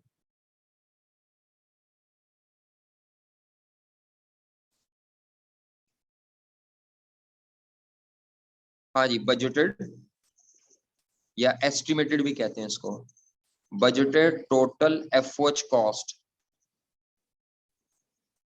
rupees में सारी जमा कर लेंगे 1 बाय 1 कैलकुलेटर पे ये लिख के, डिवाइडेड बाय बेस क्या थी सिंगल रेट की? क्या कहा था उसने? बेस ऊपर वाले पैराग्राफ में बताई हुई थी, ये लिखी हुई थी, ये लिखी हुई थी बेस। तो budgeted total, total department wise नहीं, टोटल डायरेक्ट लेबर आवर्स। ले जी, टोटल डायरेक्ट लेबर आवर्स हमने कितने किए थे? 24,000 जमा 9,600, ये भी टोटल निकाले थे डायरेक्ट लेबर आवर, वो देखो। हाँ जी, 45,600। दोबारा इधर लिख देता हूँ, 24,000 घंटे जमा 9,600 घंटे, और तीसरे क्या थे? 12,000 घंटे। अब ये जो एफओच हैं इनकी आपको वर्किंग करनी पड़ेगी, तो वर्किंग 1 लिखें क्योंकि ये खर्चे बहुत ज्यादा हैं, इन सबको जमा करना पड़ेगा। वो जो ऊपर दिए हुए हैं इनडायरेक्ट मटेरियल, कैलकुलेटर पे भी जमा कर सकते हैं लेकिन मैं प्रेजेंट करता होता हूँ कि कैसे आया। तो लिखें जी W1 नीचे, बजटेड टोटल एफओएच कॉस्ट। हाँ जी, 1 बाय 1 जमा करें जी। पहला क्या है?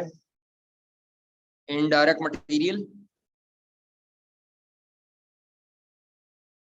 इनडायरेक्ट मटेरियल जी 30 नहीं है, वो 30,000 है, और दूसरा 75,000 है मेरा ख्याल है। 30 और 75 है ना? 30,000 75,000 तो टोटल 1,05,000 रुपए जमा करें। दूसरे क्या है इनडायरेक्ट मटेरियल के बाद? Other variable overheads. जी जनाब, 200 यानी 2 लाख जमा 70, 2 लाख जमा करें जी, खुद आप जमा करें। अब 2 लाख जमा 70 जमा 1 लाख जमा 30,000 जमा 15,000। जी 2 लाख जमा 70,000, 3 सिफर कॉमन लिए हुए थे ना, 70,000 जमा 1 लाख जमा 30,000 जमा 15, 4,15,000। मैंने नहीं लिखा, वो आप डायरेक्ट खुद लिखें टोटल करके। 2 लाख ये लिखा जमा 70 जमा 1 लाख जमा 30 जमा 15।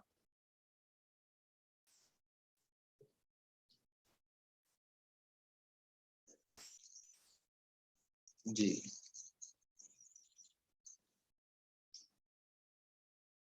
तो हमने ये सब लिख लिया है। आखिरी फिक्स्ड ओवरहेड,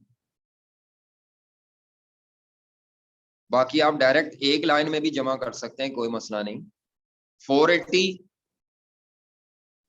480,000, 65,000, 1,15,000, 1,50 और 2,10, 105 है, 1020,000 टोटल करना, चेक करें ये आता है।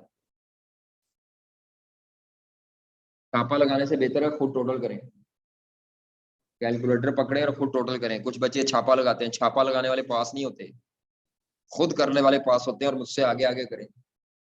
मैंने अप्रोच बता दी है, तो आप छापा लगाने से बेहतर है टोटल करें, खुद करें, ताकि आपको पता चले डाटा उठाया कहाँ से है मैंने। 1540 डाटा उठाना भी काम है ना, ये नहीं लेना टोटल, इस टोटल का कुछ नहीं करना और ऊपर वाले भी कुछ नहीं करने, क्योंकि ये डायरेक्ट कॉस्ट है, बाकी सारे अप्रोच है। जी 15,40,000 डिवाइडेड बाय 15,40,000 डिवाइडेड बाय 45,600 घंटे, 33.78 पर डायरेक्ट लेबर आवर। ये आंसर है हमारे पर डे का, 33.78। चेक कर लें जनाब।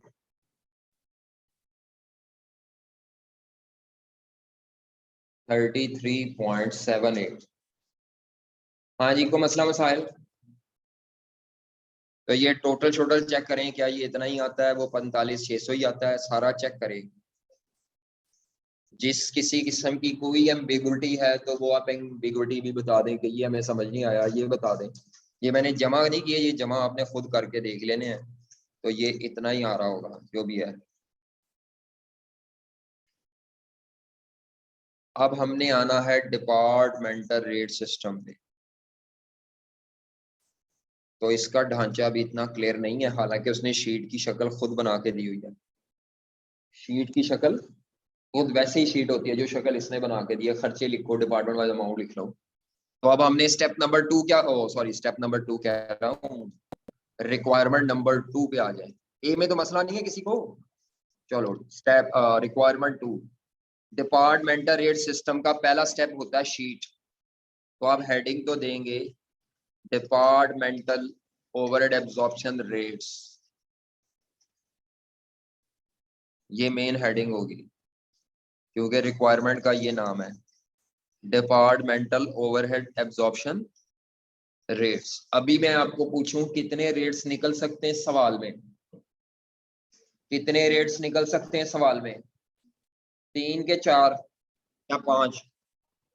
सर्विस डिपार्टमेंट के रेट्स नहीं होते, सर्विस डिपार्टमेंट के रेट्स एब्जॉर्प्शन रेट होते ही सिर्फ किसके हैं, एब्जॉर्प्शन रेट होते ही किसके हैं, इसीलिए क्योंकि 3 प्रोडक्शन डिपार्टमेंट है तो 3 रेट से ज्यादा नहीं हो सकते, मैक्सिमम 3 रेट होंगे इस सवाल में। ठीक है, तो आपने अब जब डिपार्टमेंटल रेट सिस्टम करना होता है तो सबसे पहले आपको शीट बनानी पड़ती है, तो मेरे साथ कॉपी करते जाएं। स्टेप नंबर 1, बजटेड एफओएच की रेट नहीं निकालना, पहले बजटेड एफओएच की डिस्ट्रीब्यूशन शीट। अब आपको डिपार्टमेंट वाइज वो F4 शीट में लिखने हैं। मैंने आपको अभी थोड़ी देर पहले बताया था कि स्टेप नंबर 1 होता है शीट बनाते हैं। ये लिखा है शीट बनाते हैं। तो सबसे पहले आपने बजटेड F4 की क्या बनानी है, शीट बनानी है।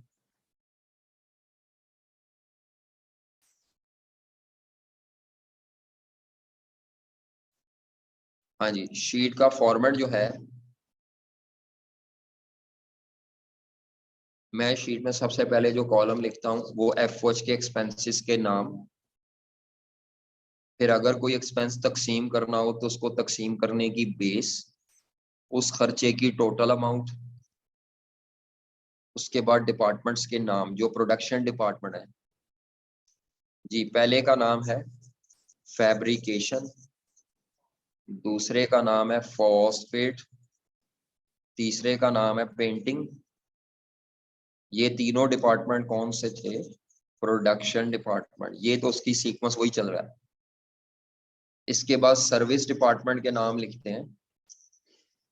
तो सर्विस डिपार्टमेंट में पहला जो उसने दिया हुआ है वो है इंस्पेक्शन, और दूसरा डिपार्टमेंट जो उसने दिया हुआ है टेबल में चेक करें, मेंटेनेंस ही है। हाँ ठीक है। तो अब आपने दिया हुआ डाटा सिर्फ कॉपी करना है। आपको सब कुछ तकसीम करके दिया हुआ है, आपने कोई चीज खुद से नहीं करनी तकसीम। सारा डाटा तकरीबन आपको तकसीम करके दिया हुआ है।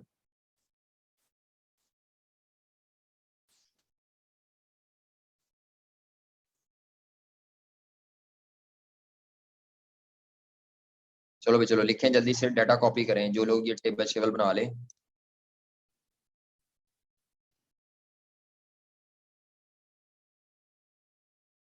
तो ये लाइनें आपने, अल्लाह ताला ने आपको पैसे भी दिए होंगे, फुटा भी दिया होगा, तो अपने टेढ़े मेढ़े हाथों से नहीं लगानी, सीधी लाइनें लगानी है ताकि पता चले बच्चे ने सोल्यूशन किया है।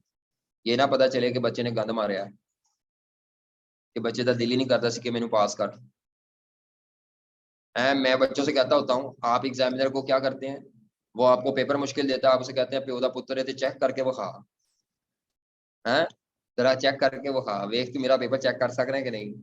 आप इस इंटेंशन से पेपर करके आते हैं, और बाद च रोंदा है कि यार मैं इस बच्चे ਨੂੰ पास करा कि ते करा किवें।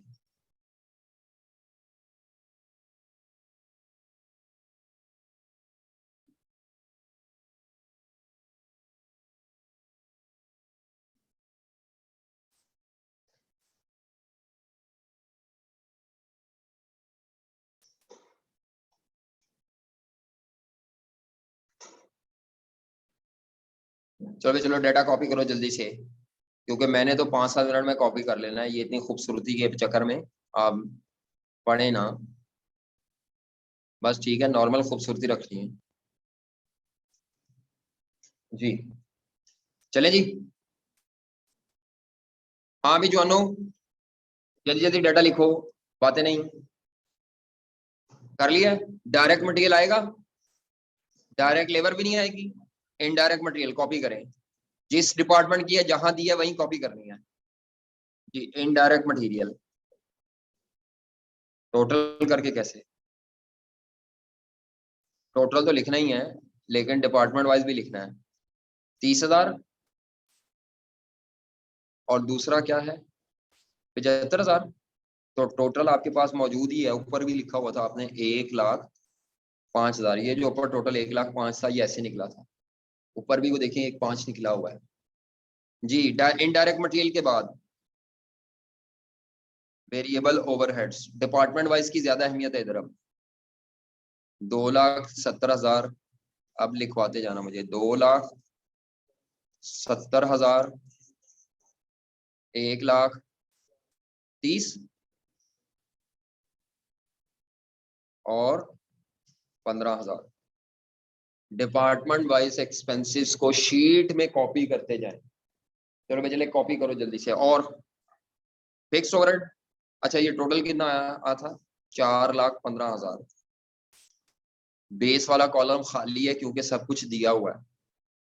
फिक्स्ड ओवरहेड्स 480, 65,000,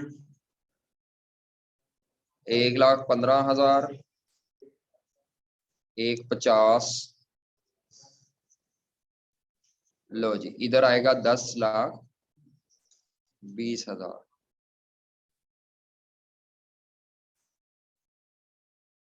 जो बच्चे पहली दफा पढ़ रहे हैं वो जरा ज्यादा ध्यान से देखें कि ये कैसे काम परफॉर्म हो रहा है। सिवाय डेटा छापने के और कुछ नहीं हो रहा।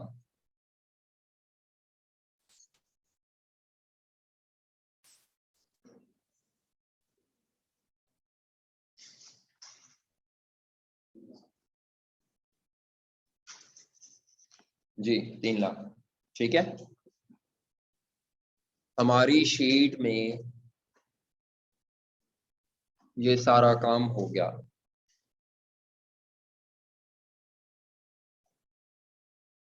नहीं क्या पानी तो दे दे रहा प्लीज।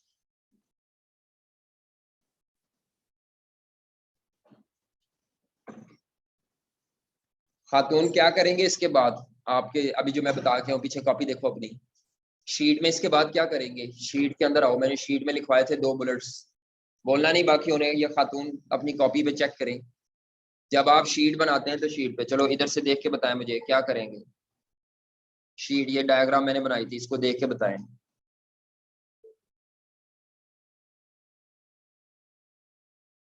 किसको? तो वो तो डिस्ट्रीब्यूट करके दिए हुए हैं, दिए हुए तो मैंने छाप लिए हैं। और कौन से डिस्ट्रीब्यूट करने बेटा, डिपार्टमेंट वाइज आ तो गए। सर्विस का, सर्विस को 0 करेंगे बस, आगे कोई नहीं गल करनी, बैकी बैकी बातें नहीं करनी। शीट में अगला काम ये है कि सर्विस डिपार्टमेंट में ये जो रकमें आई हुई हैं इनको 0 करके ये खर्चा किन में ट्रांसफर करना है।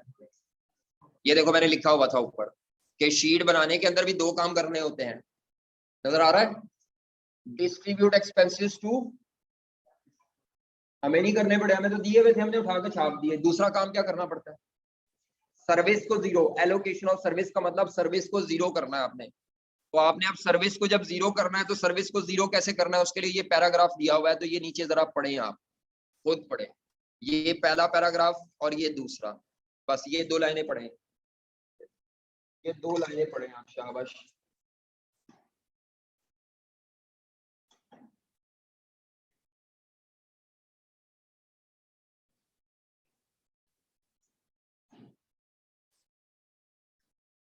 उसने क्या लिखा है, वो कहता है मेंटेनेंस डिपार्टमेंट जो सर्विस डिपार्टमेंट था उसकी कॉस्ट प्रोडक्शन डिपार्टमेंट में डिस्ट्रीब्यूट करनी है। एलोकेटेड टू का मतलब है उनको डिस्ट्रीब्यूट करनी है, और किस बेस पर, डायरेक्ट लेबर आवर नहीं कहा, on the basis of labour our, वो ये वाले लेबर आवर है, ये मेंटेनेंस के। मेंटेनेंस डिपार्टमेंट की कॉस्ट को ये वाले मेंटेनेंस आवर्स की बेस पे डिस्ट्रीब्यूट करना है। और इंस्पेक्शन डिपार्टमेंट की जो कॉस्ट है are allocated on the basis of, ये नीचे वाले इंस्पेक्शन आवर दिए हुए हैं, इनकी बेस पे डिस्ट्रीब्यूट करना है। बात समझ आ रही है। अब किसी भी खर्चे को डिस्ट्रीब्यूट कैसे करते हैं, एक तो प्योर मैथ का तरीका है और एक हमारा अकाउंटिंग है। मैं मैथ वाला तरीका नहीं बता रहा, मैं अकाउंटिंग वाला तरीका बताऊंगा। अकाउंटिंग किसी भी एक्सपेंस को डिस्ट्रीब्यूट करने के लिए क्या तरीका करती है, टोटल एक्सपेंस पकड़ती है।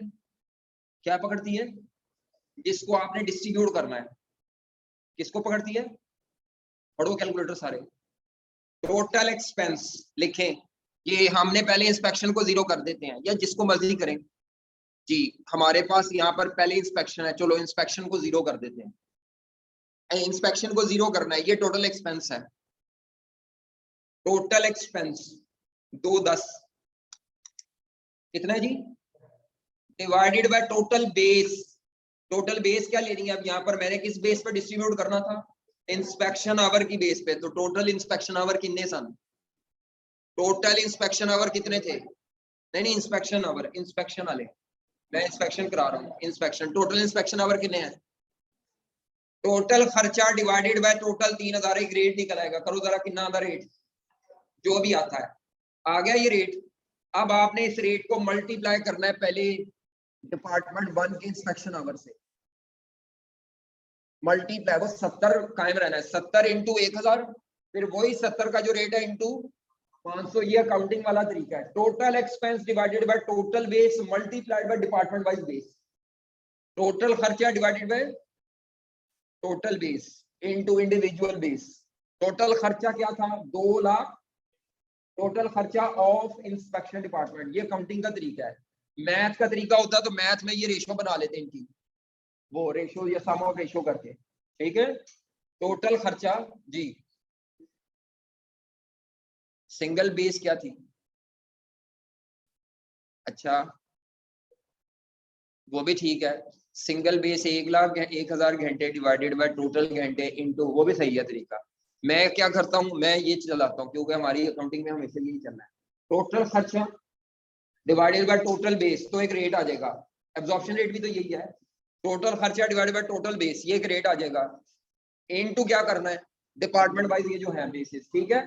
तो अब मैं क्या कर रहा हूँ कैलकुलेटर पर, मैं कैलकुलेटर पर क्या कर रहा हूँ, सारे अपने अपने कैलकुलेटर निकाल ले और देख लें। आपको कैलकुलेटर भी इस्तेमाल करना नहीं आता, आप इज इक्वल टू धड़ाधड़ प्रेस करते हैं, के बाद फिर परेशान होते हैं। तो कैलकुलेटर इस्तेमाल करना भी सीखें, आपसे रिक्वेस्ट है। जिसको कैलकुलेटर इस्तेमाल करना नहीं आता वो जन्नती है, कैलकुलेटर रखा हुआ है लेकिन देसी टोटके लगाता है जी। तो ये आपने ऐसे करना है जनाब, ये आपको शायद कैलकुलेटर नजर आ रहा हो, आ रहा है नजर? नहीं आ रहा? अब आ जाएगा। चलो भाई आ जाओ कैलकुलेटर। हाँ जी, अब हमारा जो तरीका कार है वो क्या है? हमारा खर्चा टोटल कितना था? टोटल खर्चा था 2,10,000। तो कैलकुलेटर पर हम टाइप करेंगे 2,10,000 डिवाइडेड बाय बेस क्या थी? 3,000, ठीक है। आल्दो मैं इक्वल टू प्रेस करूं तो ये रेट आ जाएगा, लेकिन मैं इस रेट को नहीं निकालता, मैं ये कैलकुलेटर पर ये एरो की मदद से ये इनटू क्या करना है, जो आपके डिपार्टमेंट वाइज घंटे थे जी, डिपार्टमेंट 1 के इंस्पेक्शन आवर कितने हैं? 1,000, ठीक है। क्या आ जाता है? अब कैलकुलेटर से इसको रिमूव नहीं करना, पूरे को रिमूव नहीं करना, सिर्फ ये चेंज करना है, ये वाला स्टार्टिंग पे जो है ये चेंज करना है आपने। और इधर 1,000 की जगह 500 रख देना है, सारा नहीं बार बार डेटा पंच करते। तो 35,000, समझ आ रही है क्या कर रहा हूँ? सिर्फ आपने ये जो आगे वाले 500 ये डिपार्टमेंट वाइज घंटे हैं उनको चेंज करना है। तो पहले मेरा ख्याल है 70,000 निकला है पहले वाले डिपार्टमेंट में। मैं किस डिपार्टमेंट को जीरो कर रहा हूँ? तो यहाँ पर हेडिंग देंगे, शीट में हेडिंग देंगे allocation of service department, allocation of service department की हेडिंग देंगे। उसके अंदर जिस डिपार्टमेंट को पहले नंबर पर जीरो करना है उसको उसका नाम लिखेंगे, और किस बेस पर जीरो कर रहे हैं उस बेस का नाम लिख देंगे, या उसकी कोई परसेंटेज दी हो, इंस्पेक्शन आवर्स। अब 2,10,000 को डिस्ट्रीब्यूट करना है तो यहाँ -2 10 लिखेंगे ताकि ये डिपार्टमेंट का टोटल जीरो हो जाए। 2 10 माइनस में लिखें ताकि ये डिपार्टमेंट का टोटल क्या हो जाए, लेकिन डिस्ट्रीब्यूट माइनस नहीं करना, डिस्ट्रीब्यूट पॉजिटिव फिगर ही करनी है। तो 2,10,000 को मैंने जब डिस्ट्रीब्यूट किया तो फैब्रिकेशन के हिस्से में कितना एक्सपेंस आया? 70,000 आया, शायद 70 ही था ना। और दूसरे के हिस्से में आया था 35,000। कैसे निकाला था ये 35,000 हमने? 2,10,000 divided by 3,000 inspection our into 500 घंटे। तीसरे डिपार्टमेंट के इंस्पेक्शन आवर कितने हैं? 1,500। तो 1,500 करना है मैंने, तो 1,05,000। इसके बाद दूसरा डिपार्टमेंट जिसको आपने जीरो करना है वो कौन सा है? मेंटेनेंस डिपार्टमेंट, जिसके लिए उसने खुद बताया है कि बेस क्या रखनी है? मेंटेनेंस के घंटे, मेंटेनेंस के लेबर आवर। कौन से घंटे बेस रखनी है? अब ये जो 3 लाख है ना इसको मैंने जीरो करना है, यानी टोटल खर्चा जिसको आपने जीरो करना है वो 3 लाख है। कितना खर्चा है? तो अब हम कैलकुलेटर पे क्या लिखेंगे, इसको अब मिटाएंगे। तो 3 lakh divided by total, total maintenance के घंटे 1050, टोटल मेंटेनेंस के घंटे 10, तो ये रेट निकल आएगा जो कि पॉइंट्स में आएगा, लेकिन वो पॉइंट्स पे मसला बन जाएगा। तो इसीलिए मैं क्या करता हूँ, इनटू डायरेक्ट। पहले डिपार्टमेंट के मेंटेनेंस आवर्स हैं 630, तो 1,80,000 आता है। 630 है, फिर 273 और 147 जी। तो ये पहले वाले का जवाब आता है 1,80,000। उसके बाद 630 का है, 630 ही है ना, नहीं पहला 630 थे, दूसरे 247 273, अच्छा 78,000 और आखिरी नहीं ये 47 था, क्या था 147। ये 147 क्या है, मेंटेनेंस आवर्स ऑफ डिपार्टमेंट 3। समझ आ रही है बच्चियों, कैलकुलेटर तुझी आता है मैं करके बैठी बेटा कर लिए फिर ठीक है। अच्छा मैं क्या मैं कल्ला लगा 42,000। चलो भाई टोटल कर लो 9,30,000। ये क्या जवाब आ रहा है, ये बजटेड एफओएच आ रहे हैं of each department. Budgeted FOH cost आ रही है ऑफ हर डिपार्टमेंट की, ये शीट का आंसर है, हर डिपार्टमेंट के बजटेड एफओएच कॉस्ट जी। जी ये आपका शीट का डाटा मुकम्मल हो गया। इस आंसर को लेके अब स्टेप 2 रेट निकालें। ये जो आंसर आए ना इनको यूज करके अब आपने क्या निकालने हैं, डिपार्टमेंटल रेट। तो स्टेप नंबर 2 इसके लिए मुझे वो, लेकिन मैंने नीचे रिक्वायरमेंट में पढ़ा नहीं था, बुलेट नंबर 3 पढ़ना पड़ेगा। Departmental rate FOH rate, sorry departmental FOH rate.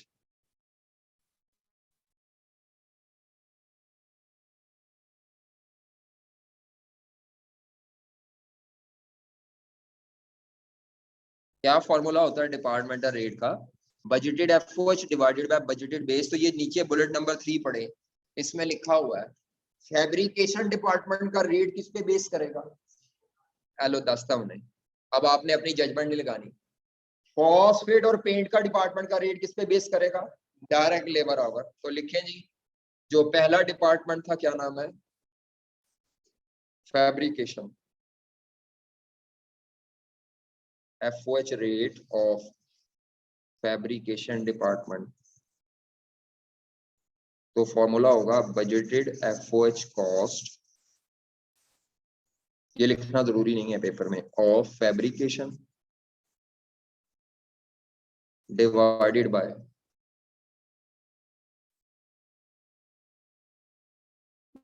Bye क्या लेना है जी, budgeted machine hours of fabrication, सिर्फ फैब्रिकेशन के मशीन आवर लेने हैं। बजटेड एफओएच कितने लिखेंगे जी, 9 लाख, ये ऊपर वाले ये 30,000 divided by budgeted machine our कितने दिए हुए थे, 9,000। ये दिए हुए मशीन आवर फैब्रिकेशन के, ठीक है। और लड़के लड़कियों काम किया करो, 103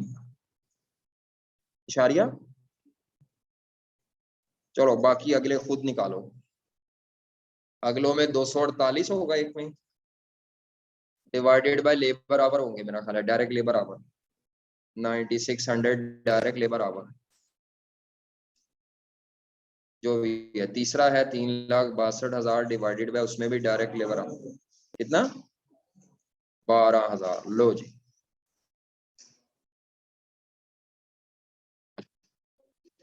जो भी आता है आपने अब खुद करना है, इस सवाल को दोबारा आपने खुद करना है, ठीक है, घर जाके। अभी हम सिर्फ पहले 2 स्टेप्स की प्रैक्टिस करेंगे, कल मैं एक और सवाल कराऊंगा बस, फिर उसके बाद आपको 4 से 5 सवालों का होमवर्क कल मिल जाना है। तो कल जरा आपने रात जाग के काम करना है या सारे दिन में, ठीक है। तो काम किसी और का पढ़े ना पढ़े, मेरा जरूर पढ़े अगर आप पास होना चाहते हैं। कल टेस्ट का जवाब दिया है नहीं आप लोगों ने, आपने जवाब दिया था, आंसर दिया इनको। ओ यार उसी दिन दिया करो, क्या करते हो शेर अली, मैंने कहा उसी दिन टेस्ट का आंसर दो ताकि इनको पता चल जाए इन्होंने क्या गलती किया है। इन्होंने भूल जाना कल तक, याद नहीं होना मैं कल रोटी की खाती थी है? तो आपको ये वानी आपसे इतनी दफा क्या है, उसी दिन आंसर दिया करें, उसी दिन जैसे ही ये बाहर निकले तो ये आंसर बढ़वा देंगे, ताकि इनको ये मसला ना हो। चले फिर, ओके, अल्लाह हाफिज।